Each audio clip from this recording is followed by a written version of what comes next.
Mas, irmãos, é muito interessante e importante para nós a questão da Bíblia, né? Eu estava lendo um livro em maio, terminei. Estou com o propósito de ler um livro por mês. Julho eu já faltei, mas eu comecei em janeiro, fevereiro, março, abril e maio. Mas o livro que eu li em maio me abriu minha mente em muitas coisas, né?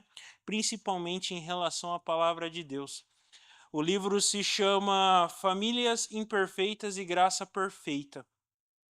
Você quer ver alguma dificuldade na sua casa sendo sarada? A Bíblia mostra. Conta a história desse livro de um rapaz que chegou no pastor e falou assim: Pastor, eu estou com uma dificuldade. Não vou dar spoiler do livro inteiro, né? Mas ele fala assim: Pastor, estou com uma dificuldade. E na conversa e no decorrer do livro descobre que o pai dele fez o investimento da família apostar numa livraria e não deu certo a livraria, ele perdeu o dinheiro. E como que o pai começa a tratar isso com a família, né? Primeiro começa com a arrogância, com a desordem dentro da casa, entendendo que a Bíblia traz a ordem dentro de casa, né? O não e o errei é aceitável. E esse livro ele fala assim: se você tem algum problema com o seu pai, a Bíblia explica como resolver. Se você tem um problema com a sua esposa, a Bíblia explica como resolver. Se você tem um problema com seu filho, a Bíblia explica como resolver. A Bíblia ela é o nosso manual de fé e de prática em todos os aspectos. Lógico, se você tem depressão, eu aconselho, além da Bíblia, além da oração, procurar sim um médico, procurar um psicólogo. Mas a Bíblia dá o direcionamento para que um dia você possa chegar igual Josué, quando ele fala: Não sei quanto a vocês, porém eu e minha casa serviremos ao Senhor. Amém? Todos com a Bíblia aberta? Em Lucas 22, do 47 ao 53? Amém. A palavra do Senhor diz assim: Enquanto Jesus ainda falava, eis que chegou uma multidão. E um dos 12, que se chamava Judas, vinha à frente deles e se aproximou de Jesus para o beijar. Jesus, porém, lhe disse: Judas, com um beijo você trai o filho do homem? Os que estavam ao redor de Jesus, vendo o que estava para acontecer, perguntaram: Senhor, devemos atacar com as espadas? Um deles o golpeou o servo do sumo sacerdote e cortou-lhe a orelha, a orelha direita. Mas Jesus interveio dizendo: Deixem, basta! E tocando na orelha do homem o curou. Então Jesus disse aos principais sacerdotes, capitães do templo e anciões que vieram prendê-lo: Vocês vieram com espadas e porretes como para prender um salteador? Todos os dias, estando eu com vocês no templo, vocês não tentaram me prender. Esta, porém, é a hora de vocês e a hora do poder das trevas. Amém? Vamos orar? Pai, mais uma vez eu peço, Senhor, que seja feita a tua vontade acima de todas as coisas. Me use para ser um instrumento da tua perfeita e agradável vontade na vida desta igreja e de cada um de nós. Muito obrigado porque o Senhor é real e tem nos abençoado até aqui com o culto, e eu continuo pedindo, Senhor, continue nos abençoando. Essa é a nossa oração, em teu nome que nós agradecemos. Amém. Amém.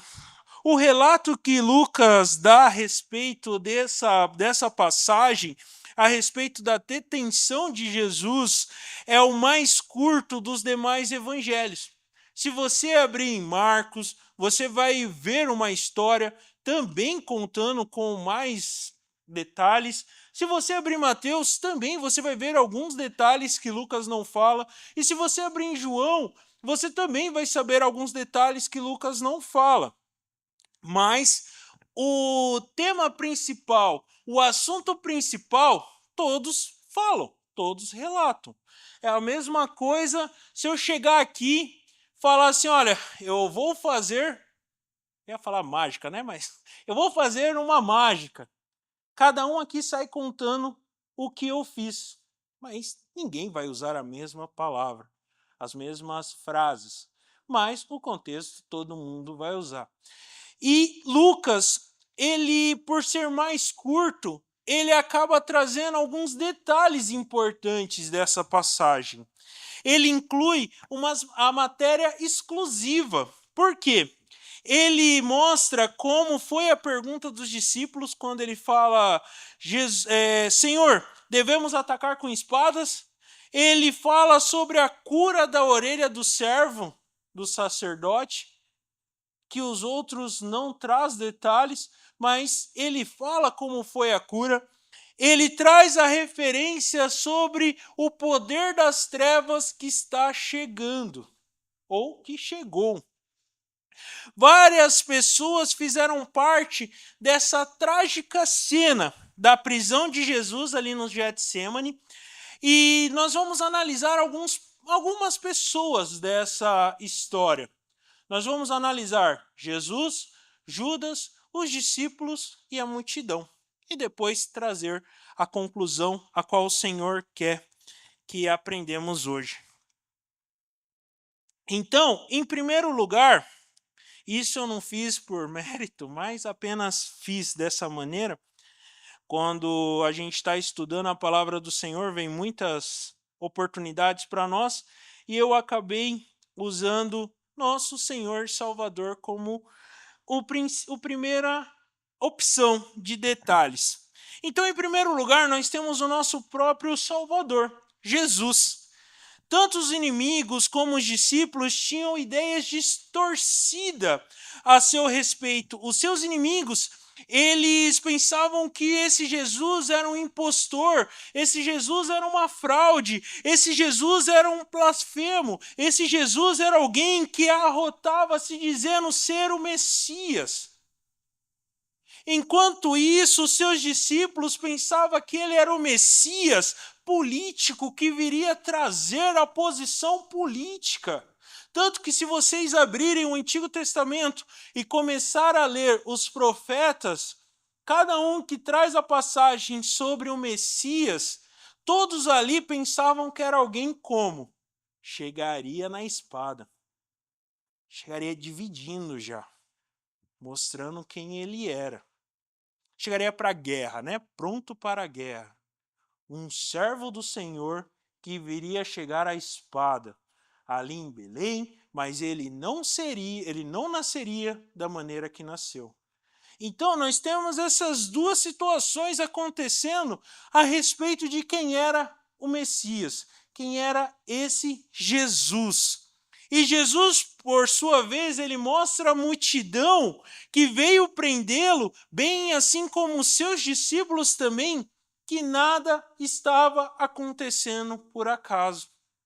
Tinha um propósito para isso estar acontecendo.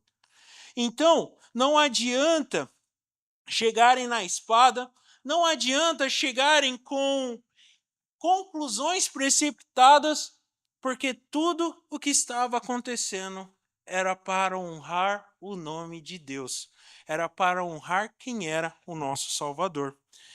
E essas coisas estavam acontecendo para que se cumprisse a Escritura, porque se a gente olhar em Lucas 22, 53, diz o seguinte, para quem continuou com a Bíblia aberta: todos os dias, estando eu com vocês no templo, vocês não tentaram me prender. Esta, porém, é a hora de vocês, a hora do poder das trevas. Ele já estava esperando. Não era uma coisa que aconteceu que, surgiu um imprevisto na caminhada. Só que quem estava em volta não entendia isso. Todas as etapas da caminhada de Jesus do Getsemane ao Calvário foram premeditadas, foram pré-anunciadas antes da vinda do nosso próprio Salvador. Os profetas mesmo anunciam isso. Se vocês abrirem a Bíblia em Salmos 22, você tem uma passagem falando sobre isso. Que todos ali não entendiam um propósito. Então, Salmos, antes mesmo de Jesus nascer, já falava sobre essa situação. Se vocês abrirem a Bíblia depois em Isaías 53, lê em casa, tá? Salmos 22 e Isaías 53. Ó, uma dica para começar a ler com a família. Uma dica. Salmos 22 e Isaías 53 também fala sobre isso. O nascimento, fala como que seria, fala como que aconteceria. Eu lembro que Miqueias ele fala que o nosso Salvador viria de Belém. Jeremias fala do nosso Salvador. Isaías fala do nosso Salvador. Malaquias fala do nosso Salvador. Então, estava tudo conforme as Escrituras. E lembra que a gente trabalhou de manhã? O Antigo Testamento, nós entendemos que ele é importante, que ele é verdadeiro nas nossas vidas, por quê? Cristo falava do Antigo Testamento. Cristo anunciava. Isso aconteceu conforme estava previsto em tal lugar. O profeta falou sobre isso. Então, ele anunciava o Antigo Testamento. E quem estava ali ao redor não entendia isso. Principalmente os seus discípulos não entendiam. Porque sim, irmãos, além deles serem falhos, eles também esperavam que algo acontecesse. Não, é agora. Agora é o momento. Agora, se eu tivesse lá, né? Mas eu não estou, amém. Mas se eu tivesse lá, não, é agora, é agora. Senhor, a gente já puxa a espada aqui e sai. Porque todos os judeus esperavam isso. Eu li em um artigo de um rabino que ele fala assim, que Jesus era alguém bom, que viveu, deu exemplos maravilhosos, fez grandes coisas em nome de Deus, porém ele não é o Messias. Ele não ressuscitou. E nós estamos esperando até hoje o nosso Salvador.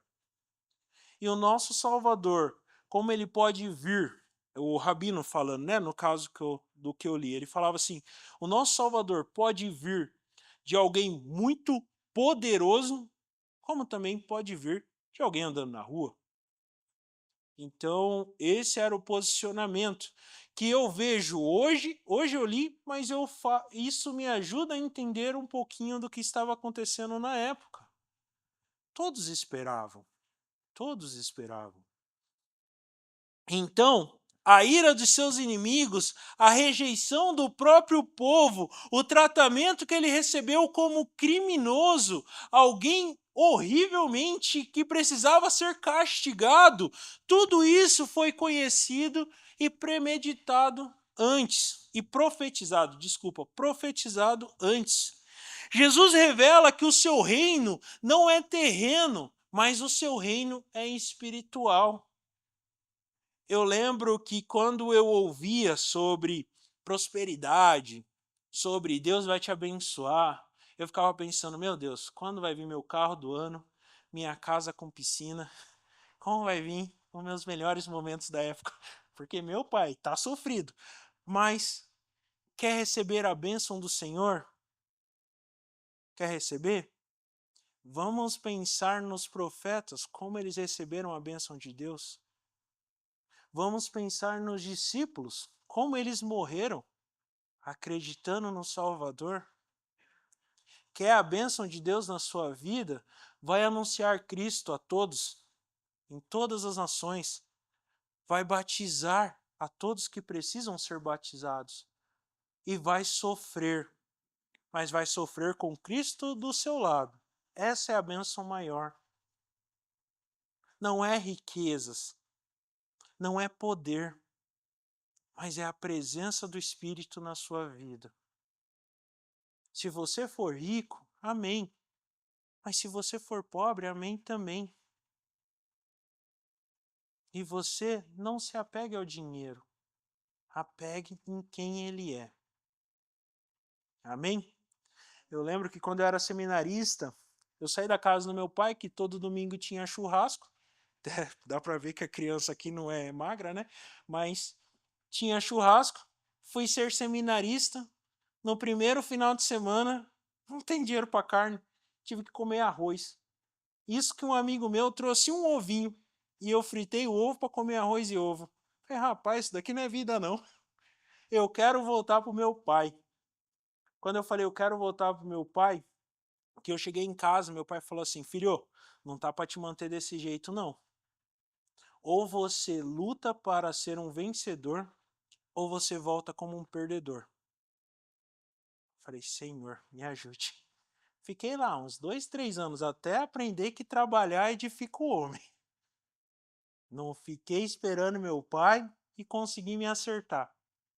Mas a riqueza do nosso Senhor não é bens materiais, é a presença dele em nossas vidas.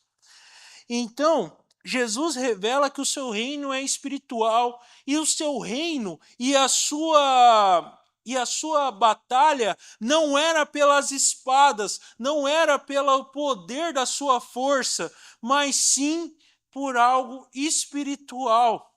Ele tinha que passar por isso. O momento final havia chego. Por isso, ele não foi preso, mas se entregou. Ele não foi preso, ele se entrega e fala: eu estava com vocês no templo, vocês não fizeram nada, mas agora a minha hora chegou. E ele se entrega. A luta no jardim dos Getsemane havia terminado.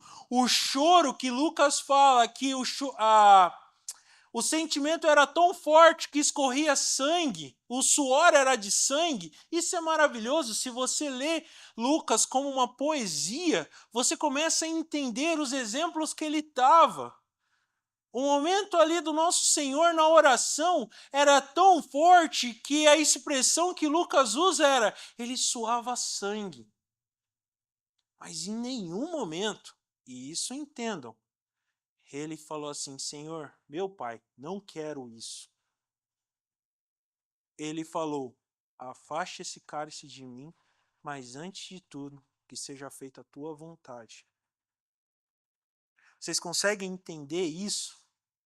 Você teria essa coragem de orar ao Senhor e falar assim: Senhor, eu estou passando por essa dificuldade, eu não quero isso, mas que seja feita a tua vontade em minha vida? Eu confesso, irmãos, quando é comigo, a primeira coisa que eu falo é: Senhor, me ajude, Pai. Eu não quero sofrer isso não. Me ajude. Eu sou falho. Eu já estou tremendo. Eu já não aguento mais. Olha minhas lutas, Pai. Estou sofrendo, você não está me vendo? Em nenhum momento eu falo que seja feita a tua vontade. Porque o sofrimento é necessário. Eu lembro que eu estava lendo os livros que eu gosto e falava assim, para um diamante ficar daquela maneira, ele tem que sofrer algumas pressões. Para você moldar algo no ferro, primeiro você tem que esquentar e bater para ficar da maneira certa. Para que você possa entender o evangelho, você tem que falar: eis-me aqui, Senhor. Eu estou preparado para fazer a sua vontade. A minha hora chegou. E a minha hora chegou para fazer a sua vontade. Hoje de manhã, a gente usou o versículo de 2 Pedro 2, do 20 ao 22, que falava assim, deixa eu ler antes de qualquer coisa, até anotei. Portanto, se depois de terem escapado das contaminações do mundo mediante o conhecimento do Senhor e Salvador Jesus Cristo, se deixam enredar de novo e são vencidos, o seu último estado se tornou pior do que o primeiro, pois teria sido melhor que eles nunca tivessem conhecido o caminho da justiça do que, após conhecê-lo, voltar e se afastar do santo mandamento que lhes havia sido dado. Como eles aconteceu o que diz certo provérbio muito verdadeiro: o cão volta ao seu próprio vômito e a porca lavada volta a rolar na lama. Sabe o que eu entendo de pecado sem perdão, que a Bíblia fala? É quando conhecemos o Evangelho e o rejeitamos. É quando fingimos que somos crentes, que somos cristãos, mas o meu coração nunca esteve em Cristo. E é por isso, irmãos, que quando a gente fala da primeira pessoa da história, que é Jesus, nós entendemos o propósito dele para que tudo se cumprisse. Eu também seria igual aos discípulos. Senhor, estou pronto aqui, puxaremos nossa espada e vamos para cima. Porque eu também não entenderia. É fácil a gente julgar eles no nosso estado, a qual nós já sabemos as coisas que aconteceram. Mas o propósito do Senhor Jesus foi verdadeiro. E esse é o primeiro ponto que nós analisamos hoje. Em segundo lugar, nós temos Judas Iscariote, o traidor. E Lucas diz que Judas era um dos 12 discípulos. Ele foi chamado por Cristo, ele recebeu a ordem do nosso Senhor para cuidar da bolsa como o tesoureiro do grupo. E ele ouviu os ensinamentos do nosso Senhor e ele viu os milagres acontecendo. Ele foi amado por Cristo, ele desfrutou do privilégio de ter a comunhão com Cristo, ele viu Cristo lavando os seus pés, como diz a passagem de João 13, para quem não lembra, depois lê em casa, mas é aquela passagem que Pedro fala, não, Senhor, não lava meu pé não. E Jesus fala, se eu não fizer isso, você nunca teve comunhão comigo.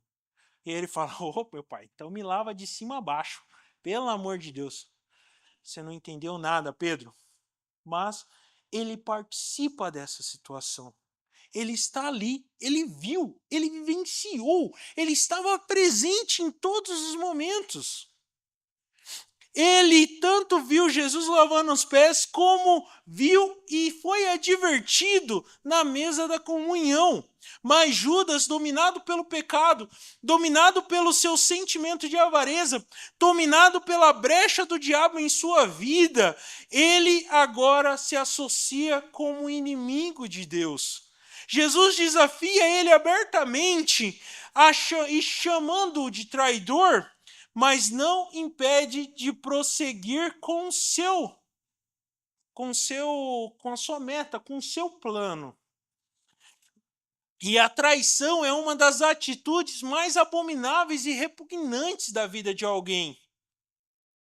Eu lembro que no início do meu casamento eu escondia algumas coisas na questão financeira porque machucava em mim. Eu falava abertamente para minha esposa que eu estava passando por alguma situação. E minha esposa, como eu nunca falei, sempre acreditou que nós estaríamos bem. Até que eu contei a verdade para ela, e ela olhou para mim e falou... E esse foi o momento onde me deu mais choque, né? Porque eu achei que ela viria com as garras para me atacar, mas ela falou, tudo bem, eu te perdoo por não ter contado. Mas me sinto traída. E realmente isso pode acontecer. Irmãos, a traição é algo que você perde total confiança em alguém.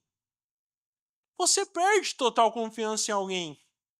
E você que está traindo, entenda, um dia isso será revelado. E aí não adianta falar, me perdoe, porque por mais que a pessoa perdoe, esse sentimento ainda carrega na vida dela. Então, Judas era esse cara. Ele tinha essa atitude. O traidor é alguém que se apresenta como um ser inofensivo, é um lobo em pele de ovelha, e ele traz lá nos seus lábios palavras doces, palavras que cativam, mas o seu coração está repleto de coisas más. Quando nós olhamos para ele, nós entendemos isso. Porque quando nós olhamos para a traição, nós entendemos isso. É fácil perdoar alguém? Não é fácil. Não é fácil mesmo, irmãos. Mas é necessário. Aqui nesse caso, Judas não entendeu.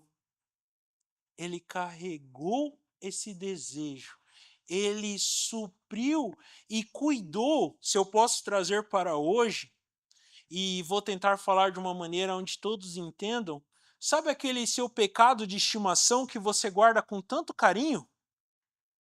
E você vai cuidando, amamentando, alimentando ali, falando: não, não, não, Senhor, perdoa todos os meus pecados.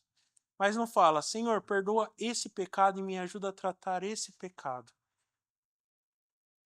Enquanto você está ali, cuidando daquilo, um dia isso vai estourar. E você não vai perceber. Mas o pecado vem à tona. O pecado vem à tona. E nesse caso, Judas, ao invés de fazer o passo do perdão, ele acaba carregando essa vontade de: não, eu vou fazer, eu vou trair, eu vou cumprir o meu prometido. Então, já na primeira menção de quem era Judas, em Lucas 6,16, ele já é marcado como alguém que entregaria Jesus. Diz assim: Judas, filho de Tiago, e Judas Iscariote, que se tornou o traidor. Quando Judas se aproxima de Jesus para beijar, ele faz de maneira demoradamente. Eu sei que se a gente buscar os textos antigos, mas eu não vou fazer isso agora, porque isso daqui não é uma aula, mas é a palavra do Senhor. Mas depois, se você quiser ver, pode ver. Tem duas maneiras que tratam a questão do beijo. Porque Judas, ele não dá um beijo como um amigo que está cumprimentando, vem, dá um beijo e vai embora. Ele faz de uma maneira demorada, como se tivesse amor por aquilo que ele estava fazendo, como se fosse algo muito importante. Por quê? Porque ele traz esse beijo onde todos percebem quem era Jesus ali na multidão. Ele traz um beijo demorado para todos verem quem era a pessoa a qual ele entregaria. Porque além dos soldados, tinha quem? A multidão. E todos foram preparados para uma guerra.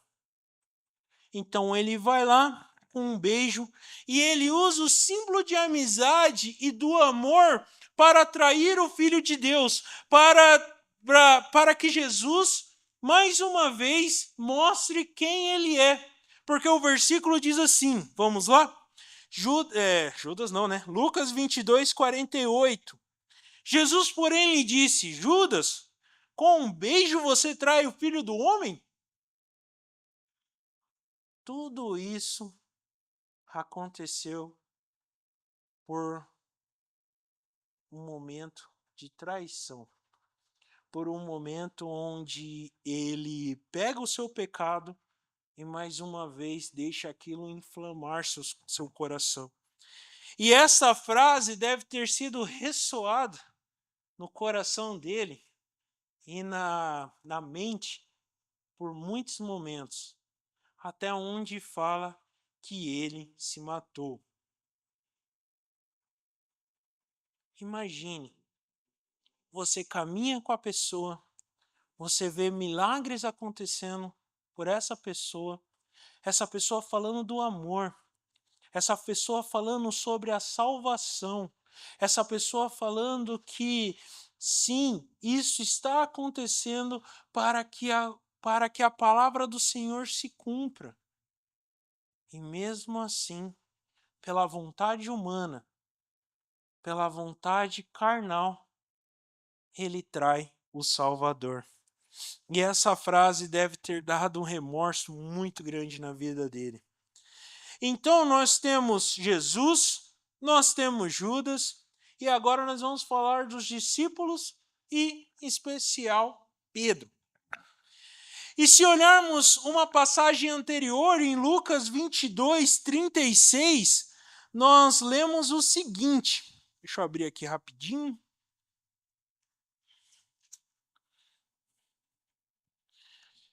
Lucas 22, versículo 36. Eu vou estar lendo na NAA, tá? 36.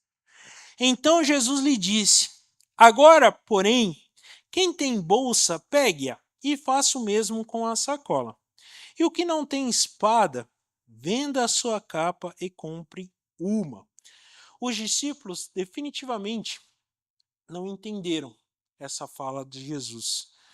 Então, no momento da batalha ali no Getsemane, que vem os soldados, quando a turma chega armada com espada, com porretes para prenderem Jesus, eles têm um primeiro momento a resistência, onde eles perguntam: Senhor, vamos feri-los com espada?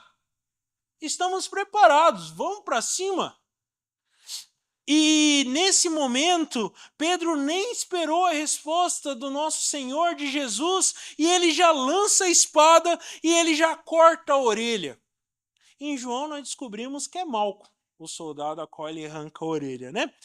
E o Pedro, que antes dormiu, quando Jesus saiu para orar, ele dormiu, agora ele se torna o Pedrão valente. 2.0. Pronto para a guerra. Ele já se torna outro cara. Porque não orou, não estava preparado para essa batalha que estava acontecendo. Ele entrou com armas erradas e Pedro fez uma coisa tola quando ataca Malco. E por isso Jesus fala: basta. Basta, porque a nossa batalha não é terrena. Ela é espiritual. Ele usou a arma errada, no tempo errado, para o propósito errado, com a motivação errada. Quantas vezes a gente faz isso na nossa vida? Usa as coisas erradas, no tempo errado, da maneira errada, achando que está fazendo certo. Achando que aquilo traz a alegria ao Senhor. Achando que isso faz ser algo prazeroso diante da presença de Deus. E pensem comigo, não está na Bíblia, mas pensem, analisem comigo, tá bom? Não estou falando heresia, estou falando algo que realmente poderia ter acontecido pela situação que estava. Se Jesus ali não tivesse curado a orelha do soldado, talvez Pedro também estaria morto, estivesse na cruz, do lado de Jesus. E ao invés de ser 3, agora poderia ter sido 4. Então, além de Jesus mostrar quem ele era, porque com certeza as pessoas em volta viram isso acontecer, a reação da cura, ele ainda cuida do servo dele. E lembrem quem era Pedro? Todas as ações que ele faz por imprudência. Aí você pode falar assim: pastor, eu assisto The Chosen, eu estou preparado para tudo que o senhor fala. Irmãos, vou te contar uma coisa, tá? Não quero que vocês parem de assistir, não é isso. Mas The Chosen não é a palavra de Deus. A palavra de Deus está aqui. The Chosen é uma série que traz pontos da palavra de Deus e nos faz ter um pensamento como era a época e como poderia ter sido a caminhada de Jesus com seus discípulos. É boa a série? Lógico que é. Eu não sou muito fã de assistir porque todos os episódios que eu assisto eu choro. Ainda mais quando traz uma passagem que eu sei que tem peso bíblico. Porque é maravilhoso você ver uma cena a qual você sempre imaginava. Mas se você usa The Chosen para se aproximar do Senhor, está errado. A Bíblia ela é suficiente para te mostrar quem é o Senhor. Então, Jesus impede seus discípulos de pagar o mal com o mal e ainda cura a orelha do servo, do soldado, o homem ferido por Pedro. E em último ponto, antes da gente ir para os nossos momentos de explicação da palavra com hoje, nós temos a multidão. E a multidão foi escolhida e captada por Judas e destacada para prender aquele a qual ele daria o beijo. que essa multidão era composta por sacerdotes, que era composta por escribas, que era composta por anciões e pelos guardas do templo. E Lucas menciona uma multidão no versículo 47 de Lucas 22, que diz assim: enquanto Jesus ainda falava, eis que chegou uma multidão. E o sinédrio tinha que dispor um grupo de soldados para manter a ordem do templo. Porque imagina, Jesus já estava vindo e onde ele passava tinha uma multidão que o seguia. Aquela multidão seguia porque sabia que ele curava. Então, eu também quero ser curado, eu quero estar lá, quero ver esse momento acontecer. E o sinédrio e ali os soldados e eu acredito que até os líderes da época não queriam provocar uma multidão, provocar uma guerra. Queria simplesmente pegar e levar para o julgamento, para as conclusões finais. Então ele manda 600 homens ali, mais ou menos. É uma estimativa, né? Em nenhum lugar está escrito com clareza quanto que eram as pessoas, mas para essa situação. E esse grupo armado até os dentes, com tochas, com lâminas, com espadas, com porretes, eles vão acompanhar e encontrar esse Senhor, a qual ele falava, meu Deus do céu, está errado isso daí. Como que ele diz que é o Salvador? E eles vão para prender Jesus. E as palavras de reprovação do Senhor, do nosso Senhor e Salvador, e aos seus prisioneiros, não, e seus aprisionadores, foi clara. Eu estava com vocês. Vocês sempre teve a oportunidade de me prender. E mesmo assim, não fizeram. Mas não fizeram porque agora eu posso, e eu estou aqui, e meu tempo chegou ao fim. Eu estou preparado.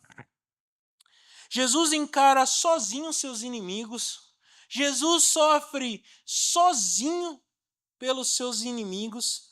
E Jesus dá a vida sozinho para que nós hoje não possamos morrer sozinhos. O que ele fez sozinho até a cruz é para que você e eu possa ter ele eternamente em nossas vidas. Se você se sente sozinho, não se sinta, porque Cristo está contigo. Se você veio sozinho hoje, você não está sozinho. É mentira isso, porque Cristo está com você hoje. A salvação veio por Ele, para que você possa estar aqui, ouvindo essa palavra, e estar preparado para, se você não entregou, agora é o momento para entregar a sua vida diante dele. E lembrem, olha, até pode ser uma arapuca, né? E lembrem, a partir do momento em que vocês entendem quem é Cristo e o rejeita, é como o cachorro voltando para o vômito e a porca que antes estava limpa, agora rola na lama. Seria melhor que vocês nem conhecessem. Mas como vocês já conhecem, agora é dever viver por Cristo. Se você não entregou sua vida para Ele, esse é o momento de entregar. Se sua casa não serve ao Senhor, esse é o momento de você fazer ela servir. E olhando para tudo isso, eu vou trazer 3 exemplos rápidos para a gente analisar, e eu prometo que é rápido mesmo. Mas o primeiro é que assim, olhando para todo esse contexto, eu vejo que ser chamado de cristão não me faz ser cristão. Olha lá o servo do Senhor. Judas também era. Ser chamado de um dos discípulos não fez ser ele um discípulo. Estar do lado do Senhor não fez ele mudar de ideia. Não fez ele mudar o coração dele. Olha o exemplo que Judas fez. Ele estava presente e mesmo assim o traiu. Cuidado para não ser um Judas na sua vida, na sua casa, diante dos seus amigos e diante da igreja, diante até mais do nosso Senhor. Não brinquem de ser cristãos apenas no final de semana. Viva o cristianismo diariamente em sua vida. É fácil eu falar isso? Lógico que não. Sou atacado por isso todos os dias. No meu trabalho, com meus amigos, dentro da minha casa. Às vezes eu vou dormir pensando, meu Deus, será que hoje eu fui um exemplo de cristão? Será que hoje eu fui servo de Deus? Ou eu estou brincando de ser cristão? Cuidado, irmãos. Maravilha pode acontecer em qualquer momento. Se você ir em alguns lugares aí obscuros, tem cura, tem vários lugares. Mas vida nova em Cristo Jesus só tem um. E você começa tendo isso na palavra do Senhor. Cuidado para não ser um traidor onde você estiver.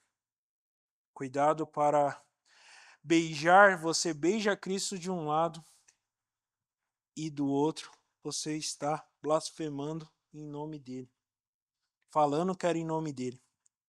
Segundo ponto, nós vemos que atacar quem nos ataca não nos faz cristão. Não me faz ser cristão. O mundo que nós estamos vivendo, como é que está sendo? Não teve um tempo atrás e eu não quero entrar na questão política, mas teve um político que invadiu uma igreja e fez festa, fez tumulto na igreja. Nós estamos sendo atacados. Se você sair hoje, você que é jovem, adolescente, e for na sua faculdade, se sua faculdade for pública, pelo amor de Deus, se no seu trabalho só tem você de cristão, você é atacado do início ao fim. Se na sua casa só você é cristão, você é atacado no início ao fim. Mas lembrem-se, puxar a espada e ir para a guerra não significa que você é um cristão. Se eu agora atacar todos que eu acho que me atacam, eu não sou cristão, eu sou um barraqueiro. Ou Jesus fala assim, usem a raiva que está dentro de vocês e vão ao mundo.